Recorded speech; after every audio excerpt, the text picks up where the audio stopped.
Good afternoon, everybody, and welcome to Happenings in the Dearborn Public Schools. I'm David Mustonen, Director of Communications.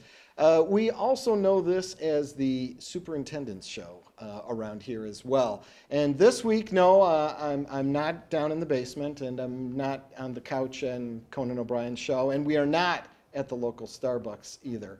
We are actually still here in Studio A at Dearborn High, but we've got a great group with us today, a big group. And we are going to get right into it. And Dr. Maleyko, thank you once again for having us all here, inviting us all to be part of your program.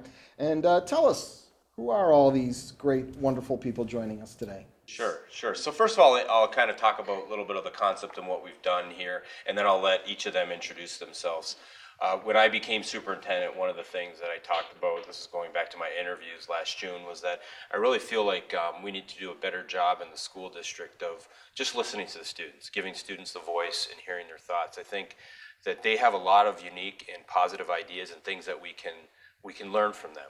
They're our customers as well. We're here to serve the students. Everybody in Dearborn Schools has a job to do, but their job is really about students and students learning and their interest. In fact, as we have our strategic plan that's coming up right now, that's one of the things that's coming out of, we think our draft vision and mission is just about students first and putting their learning first. And we get students part of that absolutely, part of the committee. And so we try to include them in the process. And I got to tell you, it's been really, as I talk a little bit about this, it's been really rich for me to just kind of listen. A lot of times as adults, we like to do the talking. And for me, my favorite part when I get together with this group is just listening to their thoughts. And so what we did is we created a student advisory council of the superintendent that was initiated in October. There was a process that went through the building principals, all the high schools. So we've only started with the high schools. And we had a application process and a recommendation process that came to the principals and then went through Ms. Charles, who's here today, and we'll have her speak a little bit to it as well. And so what we did is we tried to get representatives from each of the schools, and we have 13 total. We don't have all of them here today. But what I'd like to do is just go around and let them introduce themselves, their school, their name, their school, maybe something unique or maybe one of their future aspirations. So we'll start over here with we say Lulu or Layaill, who I've known because I was her principal going back at Duval in 2009-10, so I have a little bit of history with her specifically, and so we'll start with her. Well, my name's Layaill, but obviously everyone knows me as Lulu. I'm a junior at Dearborn High School, and in the future I hope to study law. My name is Nasser, and I go to Edsel Ford. I'm a senior, and I'm graduating this year, and I hope to study neurobiology at Harvard University and hopefully go into medical school and become a neurosurgeon. My name is Kabbani, and I plan on becoming a computer scientist or doing something in the computer field with a little dabbling of video game design. I figured something like that because I've heard your comments in the meeting. So yeah, great. What school are Fordson High. My name is Kassem Elsaghir. I'm a Fordson High School senior. I'm a 2-year track and field varsity captain, and I hope to become a pediatrician one day. My name is Lauren Bilicki. I'm a senior at Edsel Ford, and I plan on studying law. I'm Souweidane, social worker in the district, and I'm one of the facilitators here in this group, and I'm really passionate about student voice. Wonderful. And we're glad we got you on the set, Dr. Souweidane, and you look comfortable there, so you fit in well. And I know the students really wanted you here. Following directives. I like my job, want to keep my job, so I'm sitting here. My name is Ayatt, and I go to Fordson, and I hope to become a dentist. I'm Danene Charles, and I'm the coordinator for Affective Education, and I've really been just the coordinator for this wonderful group and working with them every month and coordinating and scheduling the activities for Dr. Maleyko. Well, thank you, everyone. And what I'll do, David, is I'm just going to go around right now and just pose some questions to the group. I'll start with Ms. Charles, who helped initially, coordinate when this occurred and when I decided that we were going to move in this direction. You took the lead back in October, I think, of 2015, and really started with the recruitment process. So, what are your thoughts on this model and the things that we've been doing? I know we've been meeting monthly, and there's been activities in between. We also have communications that some of the students are doing through the WhatsApp application. I know they've been teaching me how to use that a little bit, that application. So the same for me. Yeah. It's really a learning curve. Yeah. I think the first time I sent out a notification and no one answered because I sent it to myself. Oh, okay. So I learned very quickly that I needed to learn more so that I could communicate with them every month. But one of the things that's really been important is that this really speaks to your vision in terms of giving students voice and letting them be a part of the process. Not only just the strategic planning, but the everyday, monthly type of activities that are happening. They have an opportunity to tell what's happening in their schools and to talk about how we can make what we're doing better. So I think it's been a great experience, especially for me, getting to communicate with the principals, because we've been hosting each meeting each month at one of the high schools. So that involves having to talk to the principals, to set up meeting dates, meeting times, setting agendas. So it's really been a learning curve, and it's been a great experience in terms of exposure for the students and just learning about Dearborn and learning what we can do to make our city better and to make our school system better. So before I go to the students, Dr. Souweidane, do you have any thoughts on that, on what we've been doing here and the power of the students and their voice here in Dearborn? I mean, I know what I've noticed at Edsel, and also, Norma Hart was not here, who's usually with us. Yes. Also working with her, the students that are involved in this are going back to their building and they're communicating, I think, more with their peers on, what are some issues that are important to you. We're on the superintendent's advisory board and we can bring up issues with him and we have his ear and he's really interested in hearing what we have to say. So I think there's been a lot more excitement among the student body, knowing that they have a voice in their school and in the district.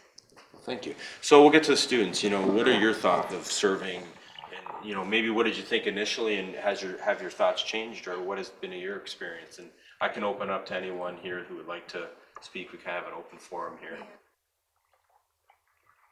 Go ahead. I can see how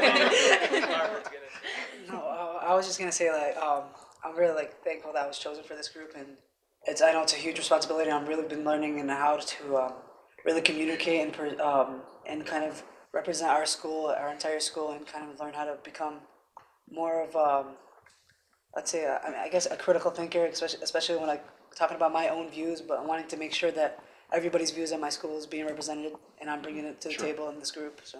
Well, that's an important point, because that was one of the requirements, was that you wouldn't just come to the table and bring your own views, but you were to get the viewpoints of the student body at your schools, or try to get some viewpoints there and represent that group. And I know that was one of the requirements we had. So, anybody else? Yeah, I'd like to agree with Ali. So when Mrs. Howard approached me about it, I was really proud that I was chosen. One of the 3 students in my school. But as we got into these meetings, we started realizing that it's not mostly about the superintendent or about the advisors. It's based off what you see it going on in your school, and if you tell the superintendent what's going on, he's actually gonna try to do something about it. So I'm just thankful for that. Well, and I know one of the things we had, I think it was the February meeting, where we were having a little fun, and I said absolutely, it was at Fordson, and they were asking about the snow day, and I said, oh no, we won't be, but we ended up, it was the one day that we actually had. And dealing with the most important issues. There you go. The most important topics of the district. When are we having a snow day? I think that was the important one last month with the state superintendent that we discussed too. So we were having a little fun with that, and then I was saying, oh no, it's not going to happen, and sure enough, but it was only one. I was pretty good. I mean, maybe the way you guys might account, you preferred Mr. Whiston's 7 to 8 days a year, but ended up what happened from that too was we had students that were then sending me, I have a Twitter account, and I started connecting with students on Twitter, and some of the stuff was silly and funny, but it was really just a way to respond to some of the things. And then I think some of you or others were actually forwarding some of the tweets, retweeting it all over. So it did help me, connect, because I am on these social medias. Now maybe I have to learn certain things, but I do want to connect with students. And I had one that even messaged me today with some questions. So I do want to connect. So that was the fun thing. We've also had some other things, like for example, all of you got to participate on the Dearborn Rotary for the entire month, where you came to the meetings and then you actually ran the meeting. And I know, Lauren, you took charge over that process as far as the MC. That was one of the things that we talked about. Well, how do you get with some people in the community that have different influence or in different careers? What was that like for you to be involved in that process with the Rotary? And by the way, the snow day did postpone that for 2 more weeks, your presentation. It was probably for the best, because we were trying to fit everything in in such a short period, and we had a couple more weeks to think about it, like what we were going to say instead of rushing to it. But on the other note, the people at the Rotary were so nice to us, and they welcomed us.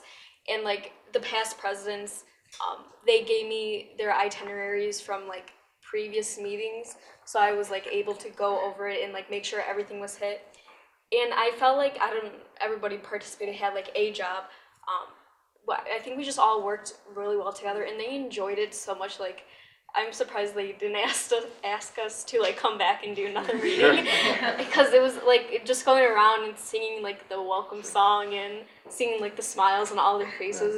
It was nice to like finally like be part of not just like the student community, but like the community as a whole, like interacting with the older generation that's also living in Dearborn. Wonderful, and I appreciate, you, and I'm a Rotarian. In fact, one of the things for me is in a couple of years, I was actually nominated to be the president of that club. So next year I'm in charge of the youth. So maybe some of the ideas you bring, we're going to use Rotary and other community groups like Optimist and Exchange, I know Kiwanis and others that we can help maybe connect the community, because that's what you said, connecting with other aspects of the community. So today, and I'll open it up as well. Today we had, the mayor came on, talked to some political things and partnerships. Does anybody have any comments on what that experience was like with him coming? And because we also have the ability, and that was one of the things I listened to you, well, how do we get people to the table? And so the mayor, I felt like he wanted to provide some information,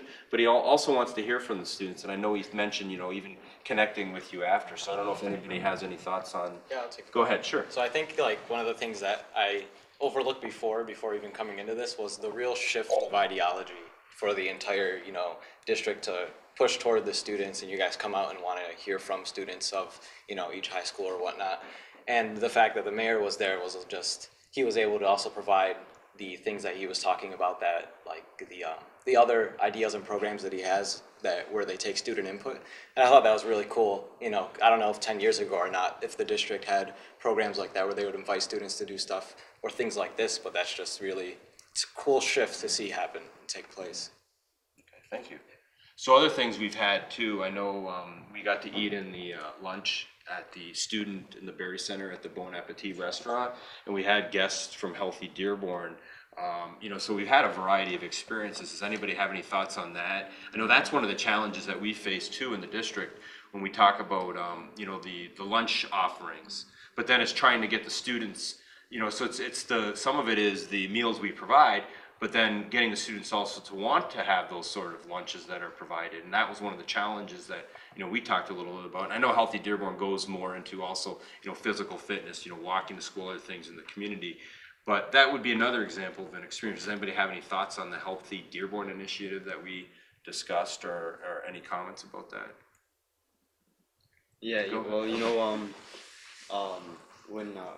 when the representative came in and talked to us, it was actually, kind of surprising, because usually just said and not shown. So for example, when she gave us examples of how much sugar is in a drink, for example, the Pepsi, the Gatorade, and the orange juice, it was actually surprising to see the outcome and the results of which drink did actually have the most sugar, And I believe that if this initiative keeps going forward, that more and more students will learn that, some certain foods need to be cut short, and some foods need to be eaten more. So, I just want to jump in quickly and just say, I really like what you said about the shift in attitude, and I think that that's something that Dr. Maleyko has been bringing since starting here, is that real customer service to our parents, to our students, and that it is all staff members. It's not just the teachers or the parapros, but it's every staff member, whether you're driving a bus or in the cafeteria or a secretary in a building, that everybody really is here to make sure that all of these young people are successful from kindergarten all the way through till they graduate. And it is, as a staff member myself, it is good to see that shift in attitude. It's good to see the bright faces, the positive attitudes coming forward and sharing your thoughts and being able to go back to your school and share that with your classmates and bring those things to the district. I know we've got a lot to talk about, and we have a lot of things, but in the interest of time, I have to get to one of the most important subjects that we like to discuss here on the show. Now, on the time of taping, Wings are down 3-1 against the Bolts, and things do not look good as we return to Tampa. Just your thoughts, Dr. Maleyko, on the Wings year this year. Well, I'm always an optimist and a glass half full, never half empty. So the way I look at it is, first of all, Tampa is a good team, but I would say, you asked me this back in, I think, September, are they going to make the playoffs? Right. And I was somewhat committal. I think I didn't want to jinx things, but they did make the playoffs 25 years in a row, the longest streak in any of the four major professional sports, which is quite a positive thing of a tradition. And that just really goes to the organizational excellence with the Wings. So that's my first thought. Second thought is I'm hopeful. I'm still going to be optimistic, but I also know the reality is Tampa's a tough team, and they got a good GM up there too, with Steve Yzerman. So we're still going to root for him and hope, but right now I'm not that confident moving forward. So absolutely. Well, like you said, always half full. We always got to keep a positive outlook. Thank you again for a great show. And we've got lots more, before the year is out. We have plenty of more topics and plenty of more great special guests that will be joining us in the weeks ahead. So we look forward to that. Any final thoughts? Well, I'd just like to say I want to thank all the students. It's been great working with you all year and hearing your thoughts and being part of all the things that we've been experienced together. And again, my favorite part is listening to all of you when we're not talking, but you guys are, and it's been really powerful. And I also just want to let you know, too, that I thank the Board of Education, because they also, they're my boss, and they allowed for this sort of thing, and they've been very supportive of this process as well, and they want to see this sort of shift in the district. And so, again, I want to thank all of you. I want to thank Ms. Charles, Dr. Souweidane, and Ms. Harb, and then all the students, too, that are out there that you're represented, because one of the things that I do pride myself on is being visible in the schools. And to this point in the year, I've made 280 school visits. I've been all over the schools, and I plan to continue to do that. And our administration will continue to do that as well. So thank you, and it's really a pleasure, I guess, to work with all of you as superintendent for Dearborn Public Schools. Great. Thanks. Thank you very much. Thank you for being here. Thank everybody here for joining us once again. And we have to bring these couches back to the lounge. So we got to wrap this up and get things going. So until our next show, have a great day.